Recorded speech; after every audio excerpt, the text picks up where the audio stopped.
We're going to get started. I'm going to call the meeting to order. I'd like to call up the rector at St. Paul's, Father Rob Courtney, to start us off with a prayer.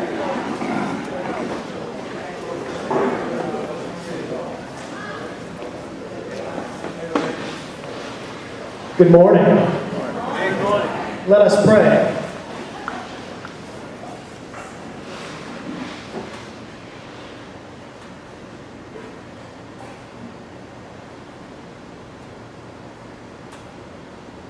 For the beautiful weather outside, which reminds us of your presence, for this opportunity to gather together to work for the common good in the Lakeview community, Lord, we are grateful. Be with the LCIA in all the work that we do, that whatever work is done may be done to your honor and glory and for the welfare of all people. This we ask in the name of your Son, Jesus Christ, our Lord. Amen. Thank you very much. And Father Rob has reached out to us and asked to get involved, so we're so happy that he did that, and thank you very much.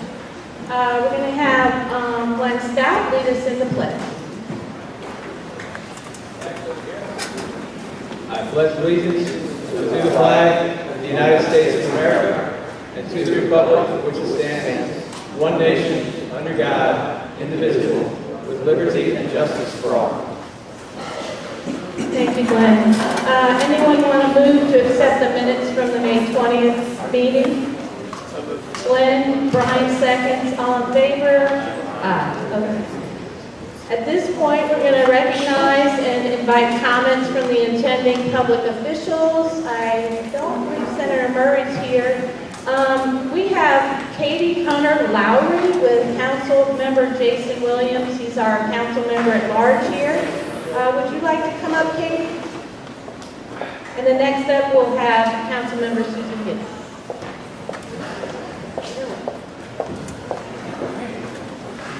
Good morning. I just wanted to come and introduce myself. I'm Katie Hunter Lowry. I'm the Director of Community Relations for Councilmember Jason Williams at large. We are still fairly new-ish to this position, so we are learning a lot, and we really want to hear from you all. I gave my information to your president, and it's also on the website, but please feel free to reach out anytime with suggestions or input or complaints or whatever you're thinking of. Councilwoman Susan Guidry is here, and she does a wonderful job taking care of you all, but we're happy to be of assistance too. So thanks so much for having me. Thank you, Katie. Next up, Councilmember Susan Guidry.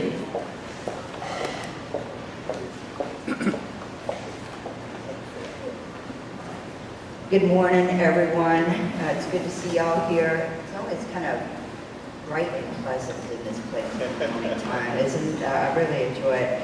I'm going to run through some things. I have 3 neighborhood association meetings this morning, so I'm going to be leaving after I speak. Rico Sterling, my Director of Constituent Services, who I know most of you know very well, will be here for the meeting. He says he can't get inside the door before the conversations begin. But that's all right. That's his job, and he does it oh so well. Let's see. First of all, I want to tell you that the annual budget meeting that the mayor holds in each district will be on August the 19th. We don't have the location definite, but it's very likely going to be at the Lakeview church right there at the end of Veterans, where we've had it a couple of times before. So that will be August 19th, and I think they usually start around 6-ish, but I'll send it out. If you do not get my newsletter, please, which we send out about every 3 weeks by email, please go online to the City Council's website, and you can sign up for it there. That's nolaccitycouncil.com. Hurricane preparedness. For any information with regard to preparing for hurricanes, go to NOLA.gov/ready. NOLA.gov/ready. All right.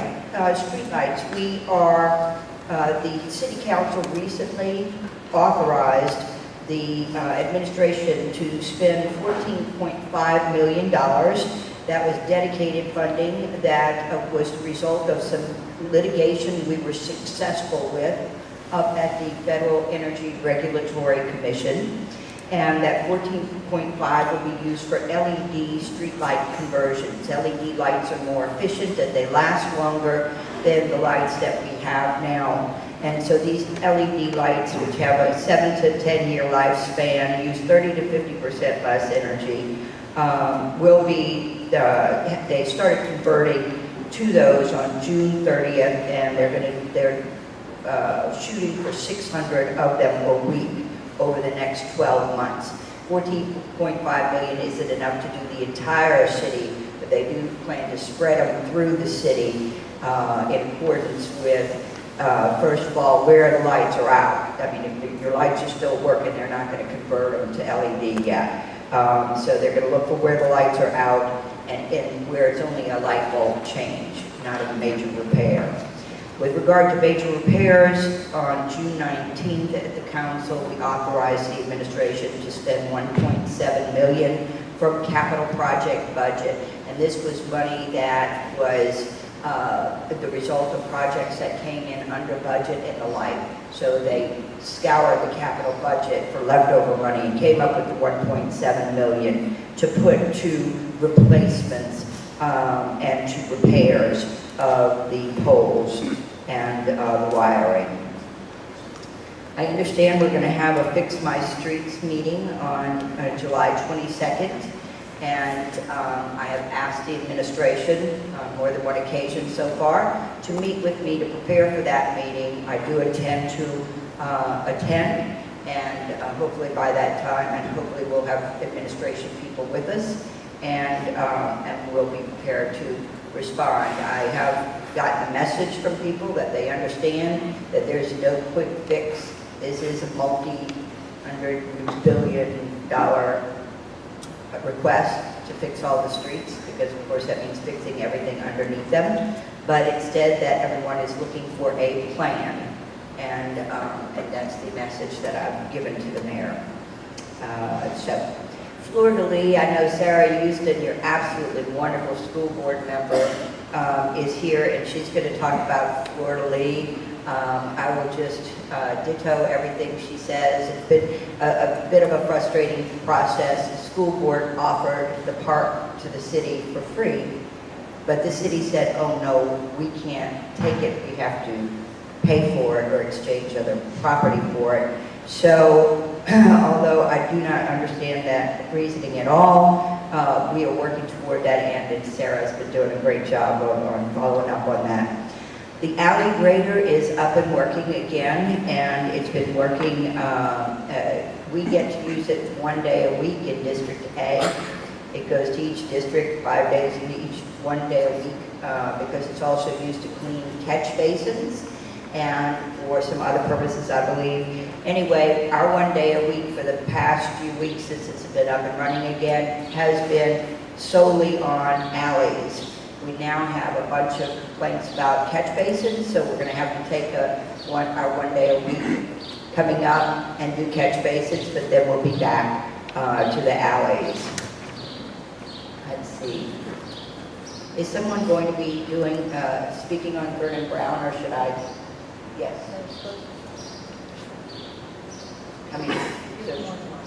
Okay.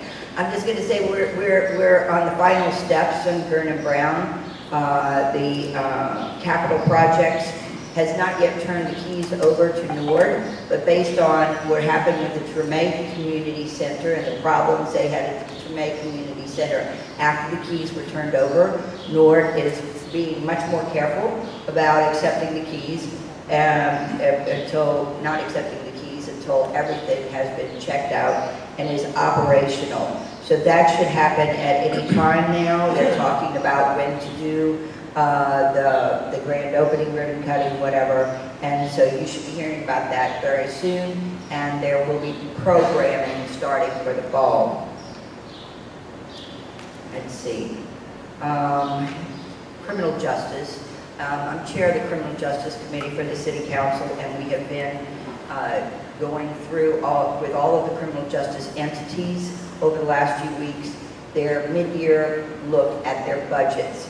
And we are on the last of those meetings. It will be on July 23rd. It will be the DA, the public defender, pretrial services, and maybe missing one there. Excuse me? The coroner. Did you? Rita knows my business better than I do. She knows that. Thank you, Rita. The coroner, the new coroner, so that should be interesting because he's just done an interview where he talked about the great needs at the coroner's office. So that'll be July 23rd. It's a Wednesday at 1 o'clock. You can watch it on the Government Access Channel on Cox. You can watch it live streamed on the City Council's website. We've been getting a lot of good information from the criminal justice entities with which to better determine how their budgets should be set for next year. And lastly, on criminal justice, I'm very pleased to say that I was asked, along with a representative from the mayor's office and the chief judge of juvenile court, recently to go to D.C. to represent New Orleans on juvenile justice reforms.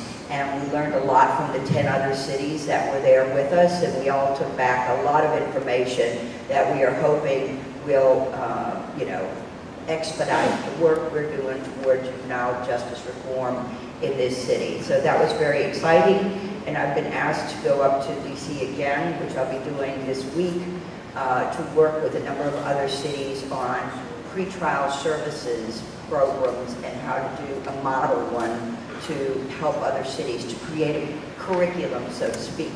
And pretrial services is a very basic program where after someone is arrested, the person interviews them and gets information from them about their home status, their employment status, their school status, and then does a criminal background check and verifies the information, all that they can verify, and provides that information to the judge. So basically, you're giving information to a judge to help them to better make decisions regarding pretrial release, whether a person should be released or whether they're too high a risk to be released before they go to trial. So it's really an information is power kind of service, and it works real well all over the country, and we're trying to get it to work real well here. So I'm going up to DC to get some insight into that, and I'm very pleased to have the opportunity on behalf of our city. So any questions? Oh, this group never has them. Rita, okay. I have a question. I just want to compliment Susan on doing this because this is a very, very, very important thing, this criminal justice committee, and I'm sure nobody else wants to do it because it's such a hot commodity. So we really ought to give her a big hand for taking this on and doing this for us.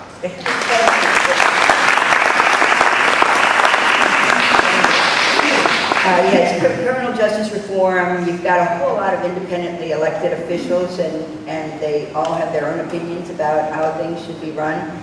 It truly is a challenging position, but I think it's an important thing for us to try to get right here in New Orleans. So thank you. Thank you so much, Susan. Next up, we have Sarah Houston here from the school board.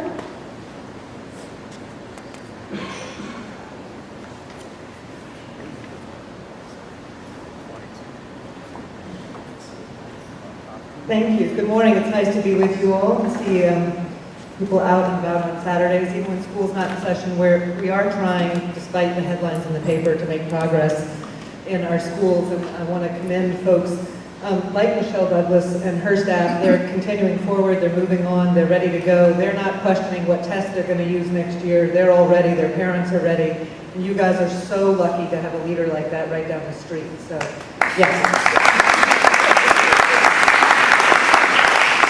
We also got some good news in high school graduation rates. I don't know if anybody saw that. It came out into the end of the week, but compared to 69 other districts in the state, New Orleans jumped up 11 spots. So we're up to number 37. We were 47. That is certainly not where we want to be, but it is absolutely in the direction that we want to trend for all of our kids. And so we're very excited about that. The state only improved in the end of course test about 7 points. New Orleans doubled that performance. It really is remarkable to see how much we are improving relative to the rest of the state that is more flat. And then the other wonderful thing to share, and this is a national test, so it really helps us to gauge how our kids are going to be ready to fare in the world of work. Somebody needs to get a little bit more coffee in her body this morning. 50% of our students scored an 18 or higher, and that's up 16%. That means that 18 is what the ACT will say is you're ready for college success. So we're really excited to see those trends in our high school performance, and y'all know I like to share that good news with you about kids in advance. Susan said I was going to give the Fleur-de-Lis update, but Susan gave the Fleur-de-Lis update, so I will say that the school board did appraise the value of the park, and it provided that to the city. I want to thank so many of the LCIA members for helping support that in a school board meeting recently when we had it on the agenda. It passed unanimously. And the ball, it went to the city for the city to take, and the city's like, oh no, we won't take anything for free. Okay, now what do we do? So now the school board is looking, because the city doesn't have any money to buy the park from us, even though it's zero, we now have to accept a donation from the city, and so we are now working with the city to identify something, appraise that, and then hopefully make the swap. Yeah, I see a couple head shaking. Please help us keep a little pressure on folks down at City Hall to make that happen if you have the chance. The last update I would give is about the superintendent search for the Orleans Parish School Board. It has been a long, arduous process, as I know many of you all have followed in news reports and in the paper. I will say this, I think it is critically important that for such an important function and role in the city that we get a phenomenal leader, and so I am glad that we have not settled for someone yet who would not provide that leadership. It's very hard to get a leader who can stand in front of this diverse system of schools, the charter management organizations, the RSD, the Orleans Parish, and really inspire great leadership and confidence when those folks are also accomplished themselves. And so I do think it's important that we're taking longer rather than racing into getting someone who could potentially draw us back. And I'm learning a lot in this process as a newly elected public official about politics and how things work, but I do deeply believe that leadership is critical, and hopefully we will be able to get in the next few months a phenomenal leader who will inspire the confidence of Michelle and her colleagues and all of the other school principals. So I'll be happy to take any questions if anybody has them. Okay, great, thank you.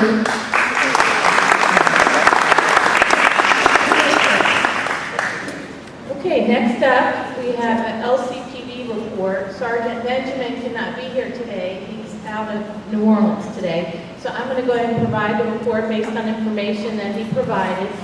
I just want to share just a couple statistics that I sit on the LCPD board, as does Val and several others on our board. It's amazing some of the numbers that he shares with us, so I just want to share a few of those with you. The crime summary for May and June. There were 1,357 crimes. Let's see, hold on, let me make sure I have this right.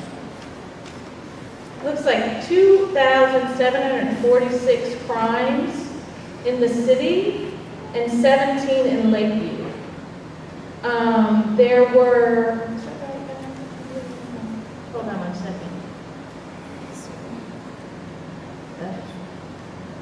Okay. All right, 3rd District had 179 crimes in May, and Lakeview had 8. In June, there were 170 crimes in the 3rd District and 9 in Lakeview. So I think that is a testament to LCPD and how well it works for us. And then just to tell you how hard they work, they handled 899 incidents in May, 901 in June, for a total of 1,800 incidents. They had 17 reports in May, 16 in June. Traffic stops, 254 in May, 244 in June. I can go on and on, but the numbers are pretty amazing. They made 81 arrests in May and June, LCPD officers. So we should feel very thankful that we have them and be very glad that we do have them here in Lakeview. And just a few things that Sergeant Benjamin put in a summary that I'll read real quickly. 17 UCR crimes were reported in Lakeview from May through June of 2014. 7 of those were cleared by arrest. For 2 consecutive months, UCR crimes were down to single digits, which is a testament to the commitment, hard work, and teamwork displayed by the LCPD unit. Year-to-date crime is down 12% in Lakeview, and we've seen a significant drop in property crimes, particularly car burglaries. Much of this is attributed to patrols, but a significant part of community awareness is due to the efforts of this lady, Ms. Val Cubitt, who relentlessly informs the Lakeview community of crime trends while encouraging them to secure their valuables. Lock it or lose it. I know y'all have heard that. If you haven't, hear it now. Lock it or lose it. LCPD officers continue to make a positive impact in the Lakeview community through proactive community policing. LCPD is on pace to realize the largest decrease in UCR crimes since the Lakeview Crime Prevention District was implemented in 1998. So that's awesome. And Sergeant Benjamin is awesome.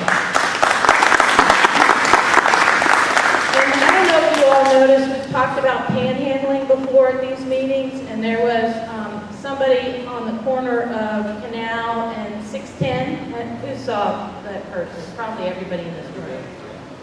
Well, it's kind of a long story, but the bottom line, as I understand it, there was a gentleman who was dropping off homeless or panhandlers at that intersection.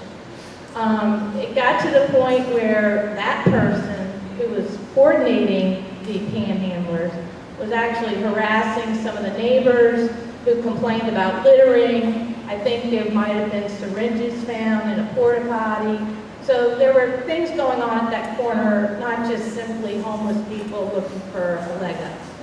So Sergeant Benjamin, legally you can't tell people not to panhandle according to Louisiana Supreme Court, but you can certainly monitor the situation to make sure crimes are not being committed, which he did.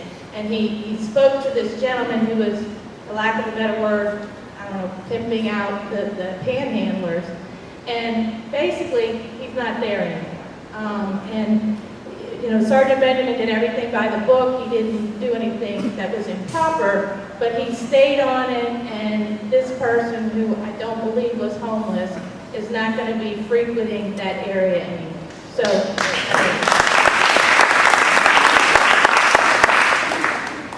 okay, next up, we've got a very important meeting coming up on July 22nd. Robert Lupo, you may recall from our last meeting, got tired of the street situation and said, I'm going to get some signs and I'm going to start a campaign.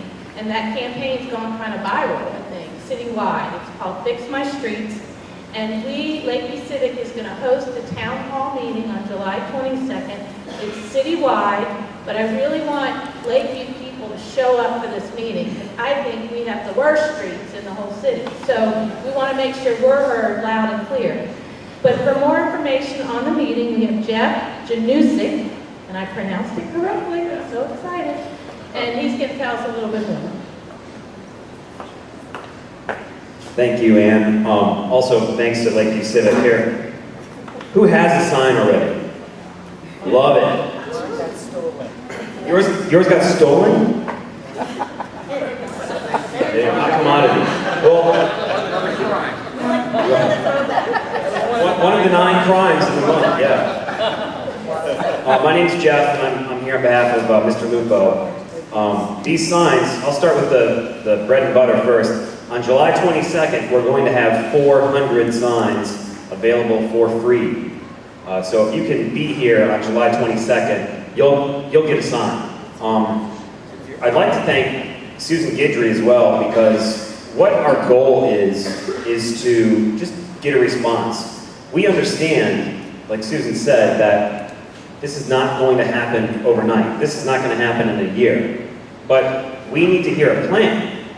because not just Lakeview, although we have the worst, the entire city has an issue with the streets, and everyone is affected by it. So by being here on July 22nd, right here in this gymnasium, 7 o'clock, we have invited the city council. We know Susan's going to be there. She's the only one that's responded to us. We've asked the mayor to be here as well. And again, we don't need to see gravel trucks or pavers out front. We just want them to come here and address us and tell us, here is the plan. Here is where some specific money is going to go to. Here's how we're going to handle this situation. Just talk to us and acknowledge that they have this on the radar. So July 22nd, 7 o'clock, the best way to stay in touch with everything, fixmystreetsnola.com. That's our website. Also on social media, you can just search Fix My Streets on Facebook, Instagram, Twitter. We do our best to stay up on everything. But really, this is a citywide and community-wide movement. So the more you can spread the word, the better. And July 22nd, we need you here. We need bodies here. We need to show the city council and the mayor that everybody is kind of fed up with getting the runaround for not just, 7, 8 years, 20, 30, 40 years. So July 22nd, we'd love to see you here. Thank you very much for supporting Fix My Streets. And we'll have lots of signs too. And thank you, Lakeview Civic. Thank you.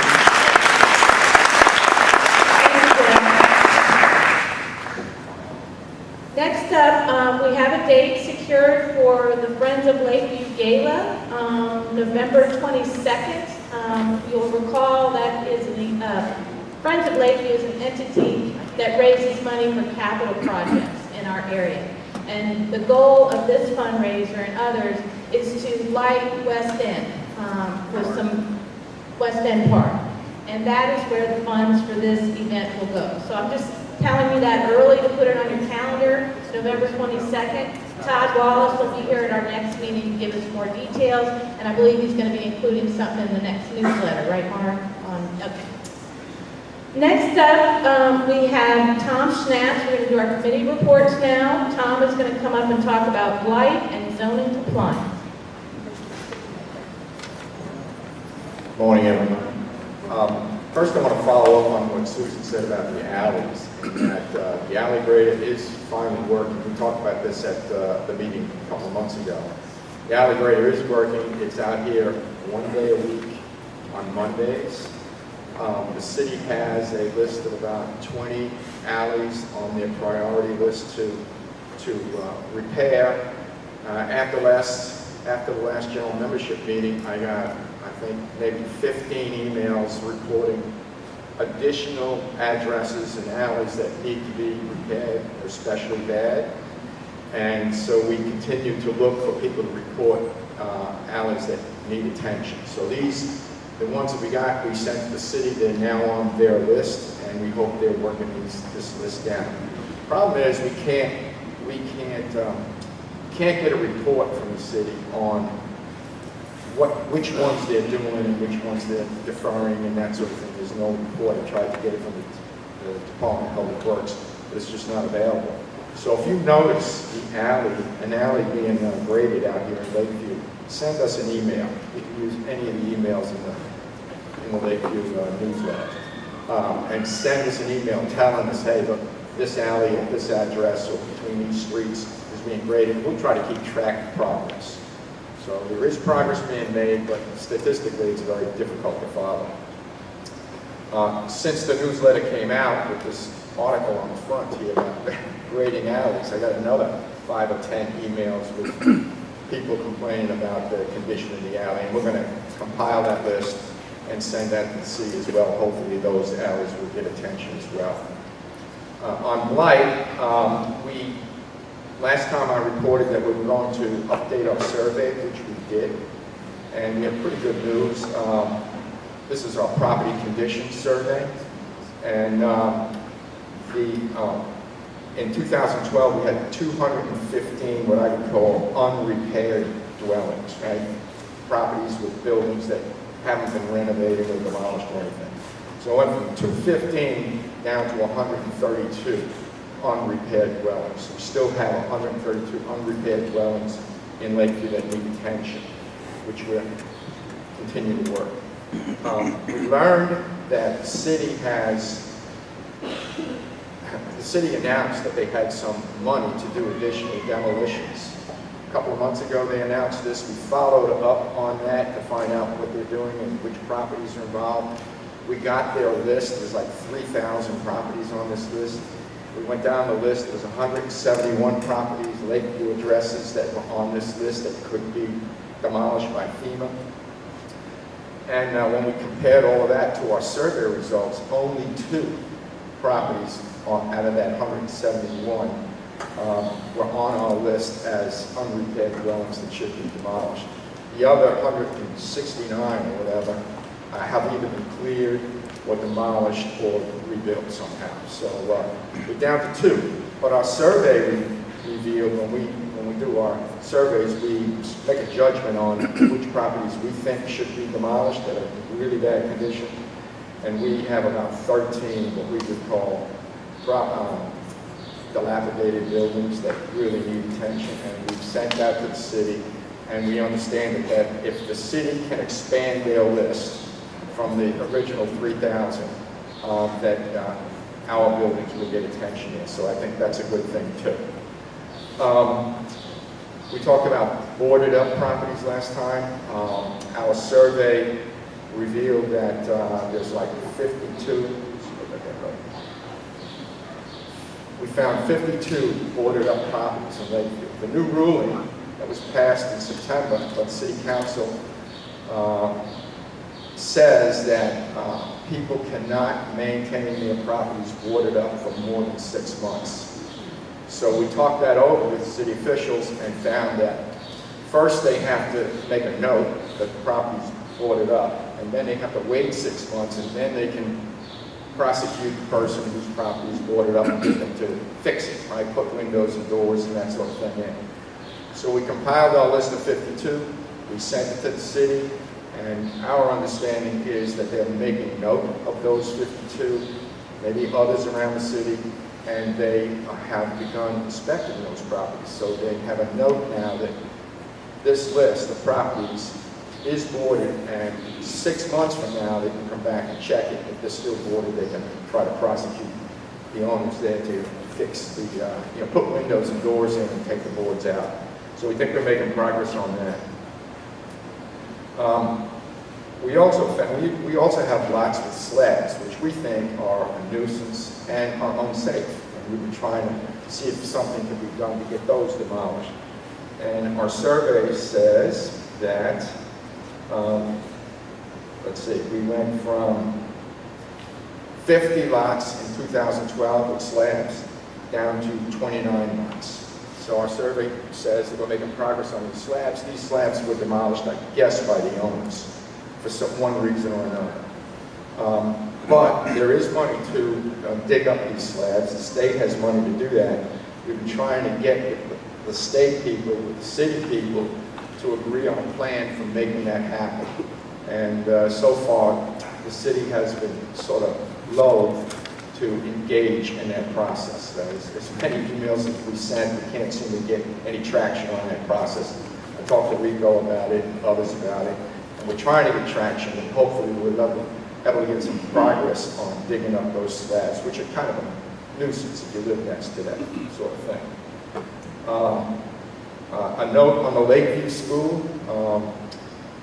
You learned last time that the property, the development is on hold. The property was in some kind of divorce litigation. The property is overgrown. There's critters running around out there. We've talked to the owner on more than one occasion to try to get that fixed, and he says he is, but he really isn't. And this week, July 1st, the city had a hearing on this case, and the owners didn't show. And the judgment was the maximum fine on this Lakeview property over here for blighting public nuisance, which amounts to $15,575. It's not cleaned up in 30 days. So we're trying to put pressure on them to make something happen on that Lakeview school. you know, the remedy there is if they don't pay the fine and they don't clean up the property can be auctioned at a sheriff's sale, and that would be, I think, a good thing. So, the last item that I want to mention has to do with doubles in Lakeview. I think I reported last time that the Supreme Court upheld the Fourth Circuit's ruling prohibiting the city from denying permits to renovate doubles in Lakeview. And so the owners of doubles have sprung into action, and we checked the list of doubles in a couple of weeks ago and found that of the I think there was 38 we counted doubles, unrenovated doubles in our 2014 survey, recent survey. Of those, 17 of those owners already have building permits, and so that the renovations of those properties are ongoing. And that's all I have. Anybody have any questions on any of this? Could we speak to, there is a triple lot on Pontchartrain in the 6700 block, and the lot's maintained, but there's this monstrosity of growth going up to the street, Growth? like Okay. greenery, like shrub, Right. just junk. But it's in the bike lane, but you have to go around it. Okay. There's two things, right? One is, and I'll take the addresses along, but there's two things. You can complain to the city, right? Call 311, blah, blah, blah. Maybe something can happen. Or you can tell me, and I'll write a letter to the owner. Right? It's cut. Anything else? It's like an old shrub. Tom, what's the best way to report your alley? I mean, I've called 311, I'm not on the list, on the paper. You can do that, and they will take the information, and I'm sure send it to the Department of Public Works, and blah, blah, blah. But if you send it to us, we connected with, some of the people over there, and they have, we believe, in adding what we tell them to their list of priorities. Now, at 1 day a week, it's not going to get it. It's going to take a long time. And we're up to maybe 40 or 50 on our priority list. And I don't know how many do in a day. I've never been able to catch the thing when it's out here to see how long it takes to do it. If anybody knows about that. But you do have verification to show. Huh? Last time you hear you asked us to email you if we saw the grader? Yes. It has people doing that. Have you seen it the 5 times? I'm sorry? Have you seen the 5 times since last week? Once a week, have you seen, someone seen it? No, I have no reports. So we of have the no alley idea grader's been exactly. active, but I've talked to the Department of Public Works, and they have told me they were on this block, last week, and we're going to be on this block this Monday coming up. And so I make notes of those, right? But we don't have people reporting a visual, right? Hey, they've been out here, and this is what we have. I'd like to get that from as many people as I can. Email me the address, I'll go check it out. Okay, I'll send you the whole list. Just every Monday when they tell you they're going to such and such, I'll go check them. I don't know where they're going on Monday. Oh, I thought you said they're going here on, okay. No, occasionally I ask, Okay. what's happening here? And they said, well, we're going to be on this address this Monday. Right. But I have to do it, right? Which is, every Monday I got to find out which place. If I had a place I could look it up, or I would get a report from the DPW that has their schedule or something like that, it would be a whole lot easier. So, but if anybody notices the grader out here, let us know. And we'll try to keep track of that and try to help the city along with that. All right, anything else? Thank you, Tom. And the number of emails and topics he's in charge of is really phenomenal, and he does a great job. Thank you, Tom. And Rita, thanks for pushing Lakeview schools. I believe it was because of you that they got the highest fine, right? 23,000. Awesome. But I think it was you had to speak up to get it high, right? You are good at that. We're very lucky to have you, Miss Rita. Okay, next up is Reed Raymond here? I have not seen him. Yes, he is. Oh, Reed, hey Reed. Reed's going to come up here and talk about Lakeview Neighborhood Watch and LCPD. There's a ballot issue coming up in November. and Reed is going to talk about that as well.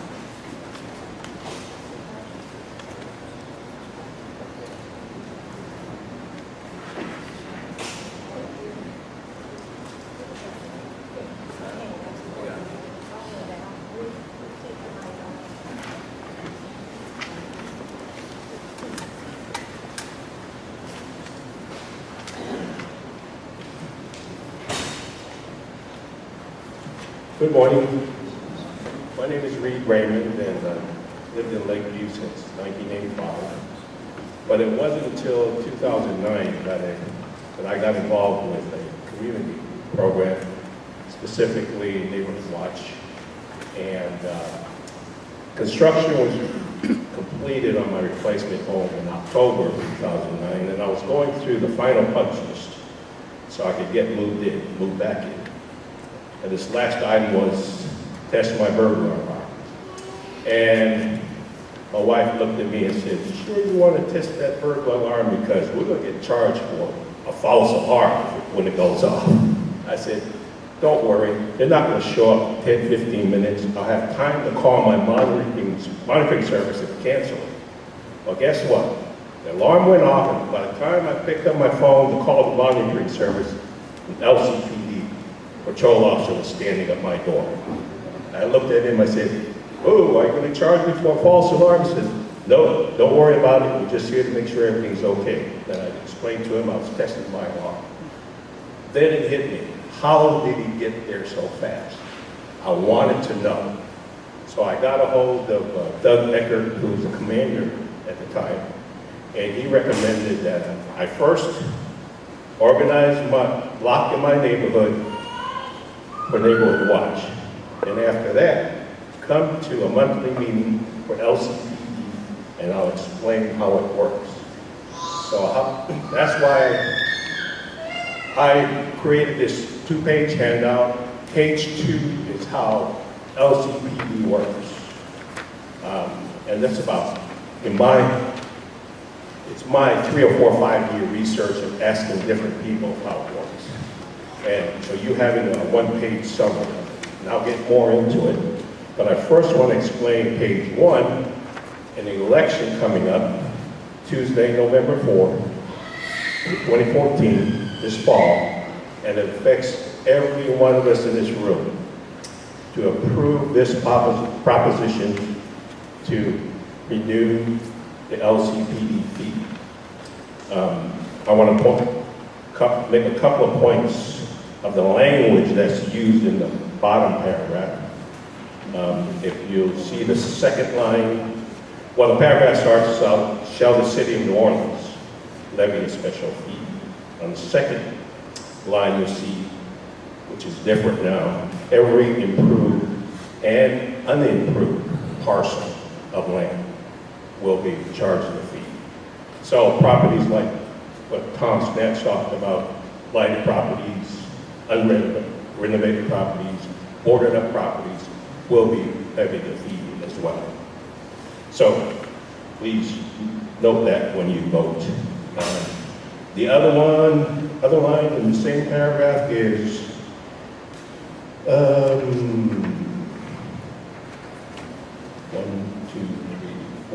5 from the bottom. For 12 years, you are renewing this proposition for 12 years to December 31, 2046. So it's not 50 years like the Audubon Institute, but 12 years, I believe is fair. Okay. And I prepared this so, because you'll walk into the booth like I walked in an election booth, and there'll be more than one proposition laid up there on the board. And you say, which one am I looking for? Well, you can take your sheet with you and spot the one you're looking for to approve. And I encourage your vote, please, to approve it. Now let me go over to page 2. What has LCP done for us lately is the question. And it's the column that says annual crimes in Lakeview since the inception of the LCPD. And in year 1998, 626 annual crimes. Now let's go to 2013 because that's a year-end total. The 247 And in 2014, we're at 113 at this point. So you can see that's what LCPD is doing for us. So another column to look at is the annual fees of security districts around Lakeview. And you'll see that Lakeview has one of the lowest fees, if not the lowest.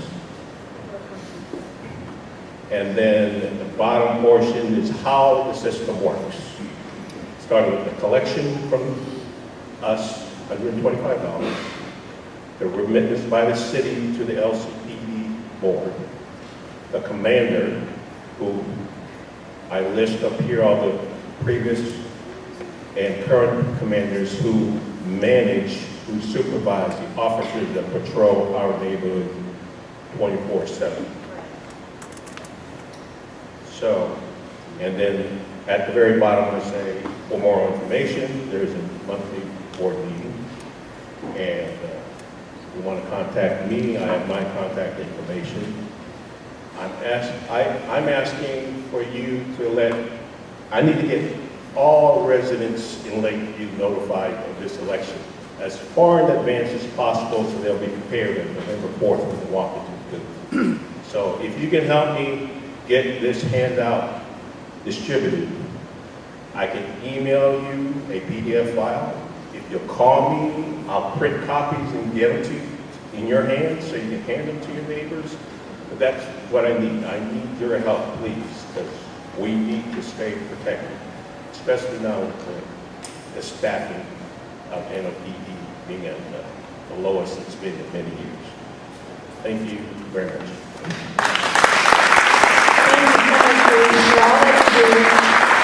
What you all need to understand, your takeaway point, if this doesn't get approved in November, we will not have LCPD anymore. And those numbers that I read to you earlier, where we were so low compared to the 3rd district, you can kiss those goodbye. So it's a very important decision, November 4th, and it's a one-vote thing. So you got to vote for it if you want LCPD to be in Lakeview. And so you understand the history.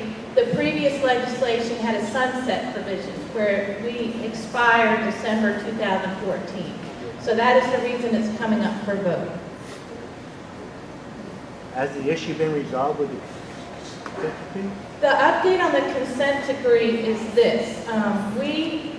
LCPD has a working group that has been talking with the city attorney's office, and the city attorney has been very accommodating with us and answering our questions and dealing with the DOJ. And the latest on that is that we're in good shape. It doesn't look like we're going to be forced to be part of OPSI, which is the Office of Police Secondary Employment. Right now, they are more focused on the Superdome and those areas of details and the fairgrounds. So right now, we're good, but we've been constantly working with the city attorney's office. And what we did was the whole issue, just in a nutshell, was that somehow we were getting more benefit than the rest of the city because the city was paying gasoline for our vehicles, they were covering workers' comp. And they said, that's not fair to the rest of the city because the whole city's paying for your vehicles, gasoline, etc. Freddie Yoder sent a letter with information to show that the city benefits from LCPD. When LCPD makes an arrest, those fines go to the whole city. When, they get a summons, that money goes to the whole city. And the numbers were pretty high on the benefit to the whole city. Once we sent that letter is when we received the response that we're not really worried about you right now. So we think we're in good shape. Next up, we are going to have Glenn Stout to talk about Taste at the Lake, that very successful event. This would be the non-controversial segment of the meeting. The next non-controversial report is coming from Ty back there. That's community activities. Very briefly, Friends of Lakeview, formed in 2010. One of the principal reasons was that we are designated 501c3, which means we can accept funds. LCIA has got a different designation, so I'm the chairman of that organization. It's in partnership with LCIA. We have three principal activities annually. The first was mentioned by Ann earlier. That's the November 22nd gala. It's held at Al Petrie's house and Todd Wallace's house. Al is our president, and his house is right behind us here at Vicksburg and Brown. Again, on the 22nd, you'll probably be looking for extensive tax donations about that time. So it's a tax write-off, and other reasons to come and support us. The money goes to the New Basin Canal Park lighting project, which we've been processing now for about 2.5 years. We're at the engineering study phase. We completed that. We raised $70,000 to spend on that. Our initial approach was with 95%, 5%, 95% being the state funding. That funding has gone away in the last budget process, and we're now working on an 80-20. So we still got a bit of work to do. So we have our events. Again, the gala is one of them. And we also run the Harrison Avenue Marketplace. I'm sure most of you are familiar with that. And last but not least is Taste at the Lake, where we're partnered with WGNO. That partnership's been going now for 4 years. We just had our 4th event on May 31st. It was a rain out from a March date, but it looks like we're going to keep the May 31st date because it was very successful. Of course, it can rain any day in New Orleans. So we raised this year $13,000, which was a nice amount of money for a day that was kind of iffy in terms of door ticket sales. We did have some rain during the event, but because of the way we set it up, everybody was dry. Had lots of fun. So consider us next year. We'll hold it again at the end of May. And thanks so much for your support.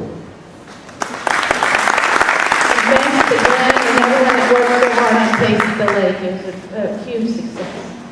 Next up, we have a report on Vernon Brown. I'm going to invite our North Sea rep, Trey Babin, to come up. He's aware that Susan already addressed this a little bit, but the good thing is Trey actually went in the building and he can give a personal view. Thank you very much. Good morning.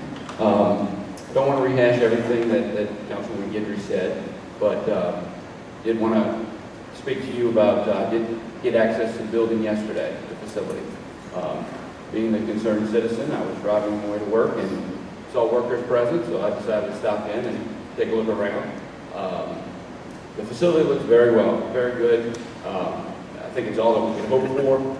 It's, I would say, I'm not a contractor, but I'd say it's got to be 95% completed, if not more. Little rundown of what the building consists of. On the south side of the facility, that's the gymnasium that was there before. Does have the concession stand, pull-out bleachers. One additional attraction was it did have a computer room. When we had spoke with the city earlier, they had said because of the library on the corner, the Smith Library, that already had a computer lab. They said that they're not going to duplicate it and furnish another computer lab, but they did have a computer lab with several monitors and printers there. And that's the south side of the facility. On the north side, they have a separated room that I call it the multifunction room. It's got a stage. I think that's where they put on the plays and the theatrical events. Between the two rooms, they've got the restrooms, and they've got a men's locker room and a women's locker room. They've got the plaque on the wall dedicating the building with all of the council members and mayor's names, so I think they're pretty much ready to go. One person I spoke to at the site, I don't know what authority he had, but he said they're looking to open on Monday, actually. So we're looking forward to that. One thing with the Lakeview CAT team, that's the community awareness team, that we have a meeting set up for this Thursday where we're going to meet with the North Sea liaison and also a representative from the mayor's office to get a little more details on, one, when the building's officially going to open and when they're going to accept the building, that's the term they use. And also, what are the hours of operation going to be, access to the facility, security, maintenance issues, things of that nature. We're looking at hopefully getting started right now on a fall basketball league there, boys and girls. We're also have some interest from several, I know Lakeview Playground is interested in creating a booster club there to actually help with the operations of the facility as well as the, running the concession stand, making sure the place is being kept up and what have you. I know we had several groups, I think Friends of Lakeview, as well as LCIA, had been interested in doing some, asking if they could do some capital improvements. One thing left out of the budget, typical of the city, but was the landscaping. There's no landscaping involved, so we may have some projects down the line that we may reach out to several community groups to say, what would you like to do, if anything. Another issue was, I'm not sure if they provided the kitchen equipment for the concession stand, but we're looking forward to that. But overall, it looks like it's ready to go. It's been a long haul, but hopefully it's finally here. That's about it. Anybody have any questions? Thanks, Greg, and the whole CAT team for your hard work. It's been a long time coming. When I started president, not this January, but the one before, that was one of the things. Let's get Gern Brown going, and I know Susan Guidry's been very instrumental in that, and the Nord Sea group at Trey, our representative, has been very active, so thank you very much. We are almost done. I'm going to tell you what we have next. We have Middle Harrison Parking Committee discussion, community activities, and we have a lot of new information about the RTA expansion. So you want to stay for that, and then we'll be done. So we're going to get out of here early today. Next up, Mark Ewing. Thanks, Ann. As our Harrison Avenue commercial corridor continues to grow and thrive, one of the side effects is lack of parking. So we decided to get proactive and take it head on, looking at a comprehensive approach from East, Middle, and West Harrison. But the main focus right now is Middle Harrison, and that's there's some issues to resolve. So the first thing we did was we made a really thorough survey, counting how many cars were there at different parts of the day, different days of the week. Subtracted that from how many are there in the middle of the night, considering those are probably residents' cars. So the impact is significant, and we all pretty much are aware of that. So we made up a committee of 8 people. 3 of them are Middle Harrison residents, well represented, and they've actually been the most creative in coming up with ideas to resolve this parking problem. And we're not giving up until we really get it done. Primarily, we need to create parking. There's a couple of ways we're looking at that, is to do it on neutral grounds and also possibly on a lot. It's privately owned. You might be able to get use of it. There's a few hoops to jump through for that, but as long as, and as far as the neutral ground parking, we need to get some city approvals in a couple of matters for that. So as long as everyone says yes, we're going to be just fine, and we're going to resolve this problem. We're actually meeting with Councilmember Guidry's office tomorrow and Department of Public Works to make our formal proposal on what we'd like to get. Some of the things that are also part of the proposal are to change some of the traffic flows, making some one-way streets that don't allow cars to go into the neighborhood, to kind of keep them in the commercial areas itself. We also want to target alley grading. If we can get some of those Middle Harrison and Harrison Avenue access alleys in better shape to handle deliveries and traffic, so people can actually access their driveways and garages through the alley. Also, we're looking at promoting the use of bicycles and having more bike racks and bike corrals.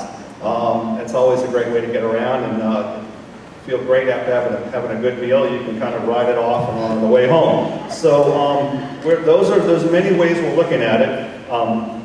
And I said we're going to meet with the city officials, and then once we get those approvals, and we're optimistic we're going to get those approvals, we're going to be meeting with the Harrison Avenue businesses to really get them on board, because we'll need funding. And it's in their interest, it's in all of our interests that they be good neighbors and respond to this so that people can access their businesses and then continue to grow and thrive. And that's pretty much so. Once we get that done, then we'll hopefully be able to implement everything. We're pretty optimistic on this going forward. So if anyone has any questions, I'll take them. Yes, hey. I do. What about West Harrison? It's already hodgepodge. Yeah, It's really bad. that's a bigger challenge. Buildings are not finished being built. Right, that's a bigger challenge. You know, I gotta honestly say, I look at, I'm not an architect, but I look at the codes, and it doesn't really seem that the codes require enough parking for businesses to begin with. I mean, Not only that, those buildings are mighty close together. I don't understand that zoning.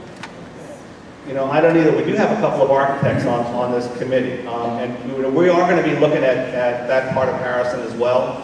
Right now, Middle Harrison is the main focus, but we really, that's part of our mission, you know, to get to look at that too. My other question is out of ignorance. How far down Pontchartrain Boulevard and Canal Boulevard are they going to go with commercial? Oh, it's just Harrison Avenue. It's just. No, you already got two commercial buildings right here at the corner of Harrison and Canal Boulevard. How much further down can commercial go? There's some small, That's it? That's it. On Pontchartrain Boulevard, there's commercial way down in the middle of Pontchartrain Boulevard going towards Beverly. Yeah, right. Because I think is that where Talon's Nursery used to be, possibly? Because that's sort of the church grandfathered in, I would imagine. All that block will be commercial? Ray, are you on here? Yeah, Ray's going to come up and tell you this. Before he gets up here, before I give him the mic, one little side note I want to say.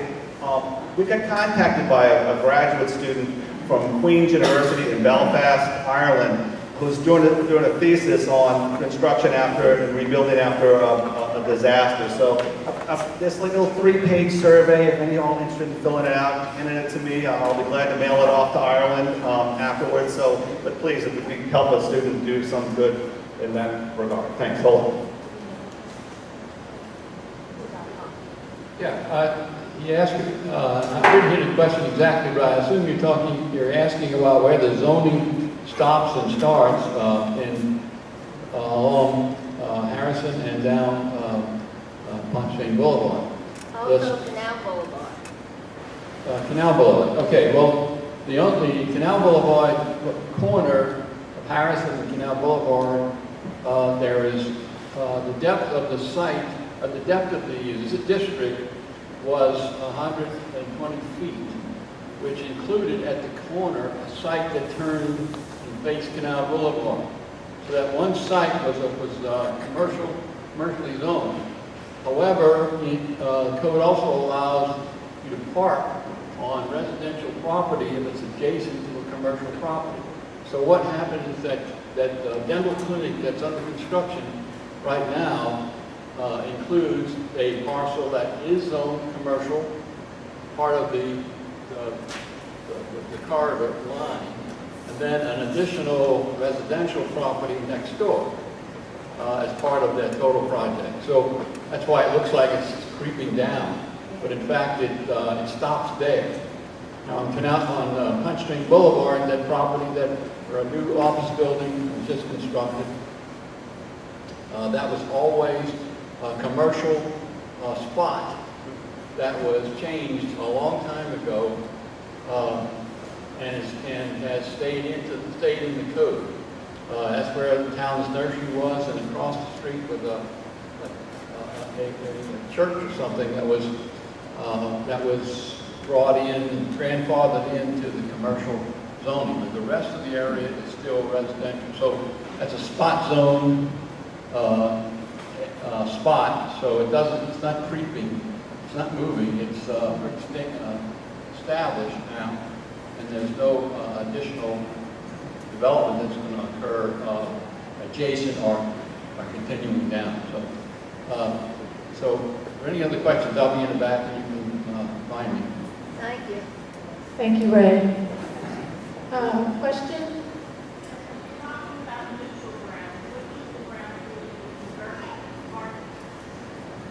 Well, if the city allows us, we're looking to convert the neutral grounds in front of some of those commercial buildings now on Middle Harrison.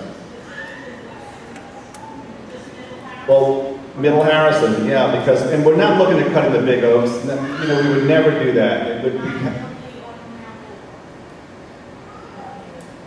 Oh yeah, Milne is one. Argonne, possibly another as well. You know, we'd be.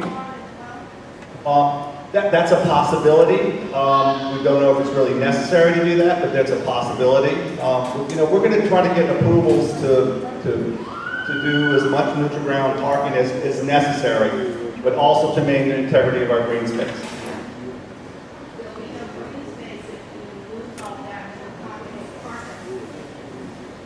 Well, we don't want to take all the green space up to do parking, but we need to find some place to park their cars, because some residents have to park a block and a half away from their home right now to be able to. That wasn't their fault.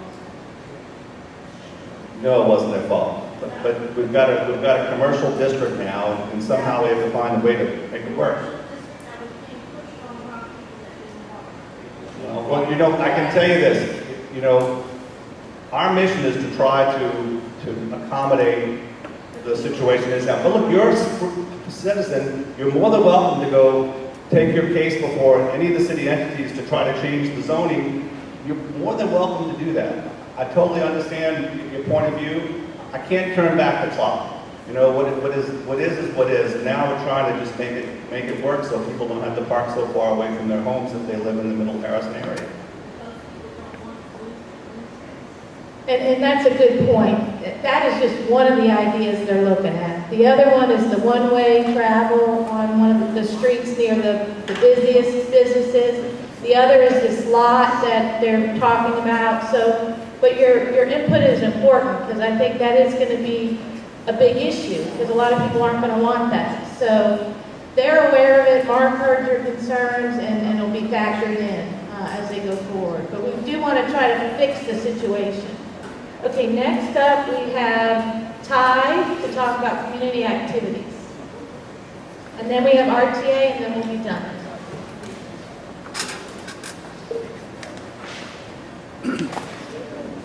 Hi. So first, I will touch a little bit on Garner Brown, because I know of a few programs that they will have there in the fall. At all of the North facilities, they offer piano classes, and that's for ages 6 and up. They offer lessons to adults as well as kids all the way as young as 6. They will have that there. There's also the possibility of offering other string instruments if there is a need and a desire by the community. So what I would encourage you to do is, if you would like other lessons offered, to send an email to NORC to let them know that as residents of Lakeview who would be using this facility, that you would be interested in that. They will also have ceramics, which like a visual arts program, and a couple of others. So it's really up to us to let them know what we want to see there. The last activity that we had was Family Night at City Putt, which was June 16th. We had a great time. If you haven't been there, the facility is great. And we'll plan another one of those in the fall after it cools off.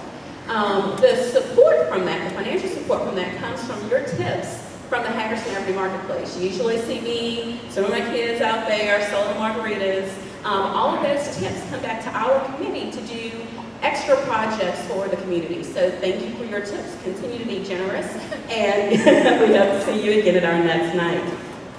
Upcoming next Saturday, we have a movie night at the community playground at Lakeview Presbyterian. That's this Saturday the 19th. We are showing Frozen because it's just everywhere, right? We will start at 7 o'clock. Bring out a blanket, bring your dinner. We'll eat, start the movie around 8 as soon as we can. The Lakeview Presbyterian Church is providing an ice cream sundae bar and popcorn for us. We'll have drinks, so just bring your dinner, come out and enjoy that night. The community playground, just again for the record, is a community playground that's open to everybody. The gates are there just to keep our kids in and keep them safe. But a lot of people always wonder, oh, is that just for the church and only for church use? It is for everybody. There is a committee, a playground committee, that will address needs of the playground. There's a Facebook page, so you can go on Facebook and find the playground to just be involved and figure out ways that you can use the facility. I know that we'll have quarterly movie nights there. There will be gardening workshops, they are really great about wanting to get the community involved and to let them know that that playground is again open for everybody to use. With our committee, we are always looking for more members. So if you, have young kids or just have some extra time and would like to help give back to the community, we would greatly appreciate your help. Thank you very much. Thank you, John. Next up, we have an update from Brian Anderson on the RTA expansion. Good morning. So just to give you some background, the area that we're talking about here is where Canal Boulevard, Canal Street, and City Park Avenue meet. This has been going on for years now. Ann and I attended meetings at the new DOT building out here probably 2.5, 3 years ago. At the time of that meeting, federal money had already been given to the RTA or was bookmarked for it, so they were pushing for this project. What you've got going on there is you've got multiple bus lines that are all meeting up at that location. Right now there are currently 3 turnarounds in front of the Bulldog and the Barge right there. Buses from all over the city meet there, as well as a bus from Metairie that comes down the old Metairie Road to that point. So what was happening was people that were catching the streetcar were getting off the streetcar on the south side of City Park, which is Canal Street, where that depot is, crossing over that street, and then they were taking buses and going everywhere and obviously moving the other direction as well. Anyone that travels that street at any time during the day, on any day, realizes that it's very dangerous. You've got streets that don't necessarily interact because Canal Boulevard jots over to Canal Street. The traffic light situation there was very sketchy at best. So what the RTA did was they looked at that area and they said, okay, there's federally money bookmarked that we could possibly use. And they put together this large expansion plan. They were going to bring the streetcar across City Park Avenue so that people getting off would no longer have to go across over the street. They were going to move the stations further north towards, I guess in front of, Dodge Deli in that area. They wanted to expand that whole area and turn it into a major transit area, or transit center. The idea being that people would be able to interact with the buses and the streetcars in a safer environment. We took a lot of comments from our neighbors when that all happened 2.5 years ago with this grand scheme. We got very involved with the RTA. We got very involved with Susan Guidry's office, voicing our opinion of what we thought. So they took that original grand plan of new buildings and expansions and they brought it back to a smaller. They had a town hall meeting, I think, last year. We went to that. It was still a lot more than what I think a lot of people wanted. I met with them last month. They actually had a pre-meeting for the Civic Association. They invited everybody involved to kind of show us their plan before they do their major release. The major release is going to happen at a public meeting in August, so there still will be a chance for neighbors to get together. Once we know the date, we'll put it on the website, we'll get the word out. It's tentatively scheduled for August 5th. I will tell you that what I was told is the meeting is going to probably be held at the RTA building on Canal, close to Claiborne. So I had mentioned to them that they may not want to do it in the middle of the day because it's difficult to get there and then parking's bad. But we can't control that, but we will let everybody know when the meeting is held, and we will have representatives from LCIA there. They're currently going through environmental review right now, so they put their design together. Their design is going through environmental review. I can tell you the plan has been pulled back dramatically. They still are insistent upon bringing the streetcar across the street. They believe that having the streetcar stop on Canal Street and then having those people cross over is dangerous. So now what they're going to actually do is they are actually going to get rid of that station where the stop is on Canal Street, bring it across City Park Avenue, and there will be, they're going to take the first turnaround. So you've got 3 turnarounds right now, right there, what they call A, B, and C, if you ever see the letters. The A turnaround will now be the streetcar. So the streetcar will cross over, which would be going north. It'll curve east to make its way around the neutral ground. So it will actually go on to City Park. So it'll come up Canal on a lane, similar to what they've done on Carrollton and those areas. It'll cross over on a lane. It'll have its own street light. They're going to add 2 new lights to help with the traffic. Once it crosses over, it will loop around Canal Boulevard's neutral ground, into that turnaround, and then turn back. So everything will happen basically, the tracks will all run through the streets. Lane A that is now being used for the buses will shift to lane B, and then lane B and C will now be your bus routes where lane A will be your streetcar. There will be no new buildings. There was a concession type setup that they were going to do originally for people to sit at. That's all going to go away. They will have some small bus stop type seating areas similar to what's there now. They're basically doing away with, they're not going to have to go into the neutral grounds, so they'll go around the neutral grounds. They're not going to come any further north into Lakeview than they already currently do. Your buses will just push further down, which will bring more people to those last two turnarounds. They are proposing larger bus and streetcar shelters than what's there now, but they will not be huge structures. There'll be no enclosed type structures.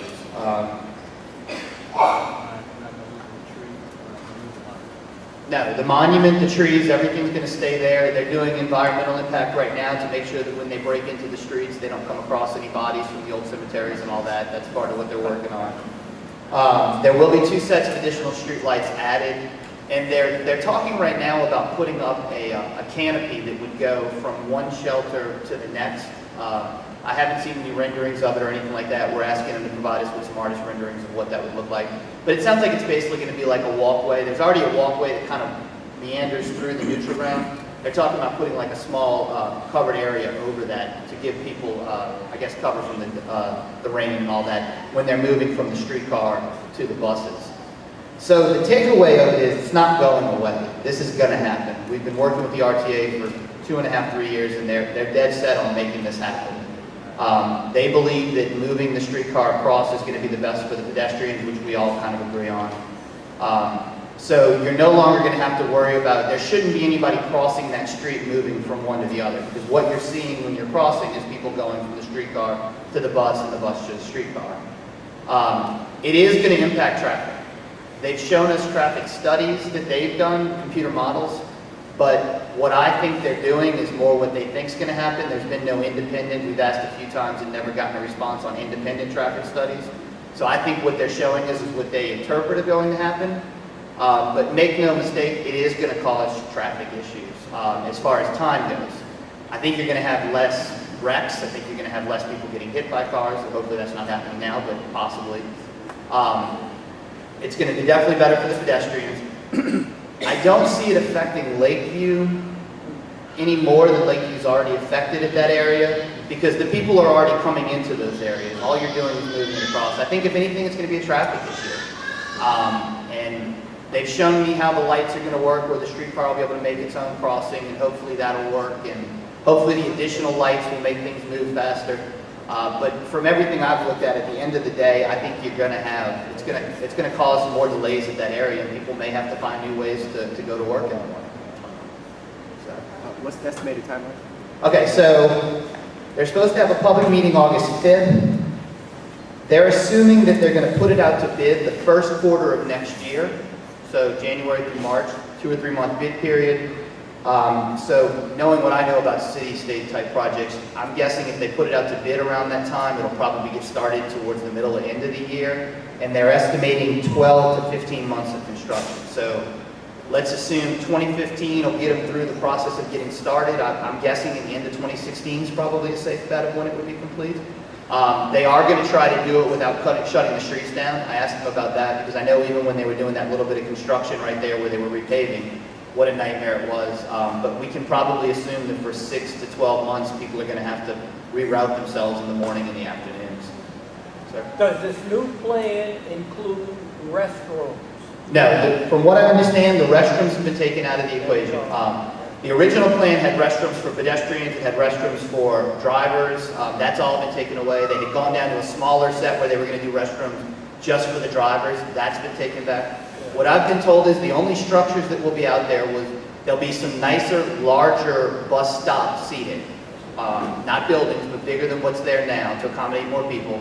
And they're going to have this covered walkway. That's the only improvement structurally that they're going to make. Very back. I can anticipate the rerouting, as you mentioned, will take place along the bar, along Harrison Avenue, to get over to Mark Marconi and Orleans Avenue to get downtown?